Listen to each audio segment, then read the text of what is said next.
જય શાહ બન્યા આઈસીસીના નવા અધ્યક્ષ 1 ડિસેમ્બરથી સંભાળશે નવો કાર્યભાર।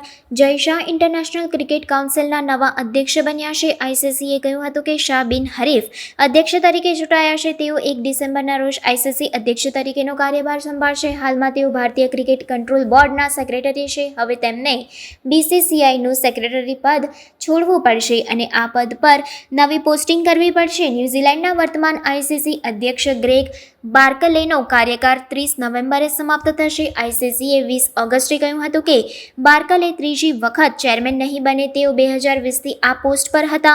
તેઓ નવેમ્બરમાં તેમનું પદ છોડી દેશે। આઈસીસી અધ્યક્ષ પદ માટે નોમિનેશન ફાઇલ છેલ્લી તારીખ હતી।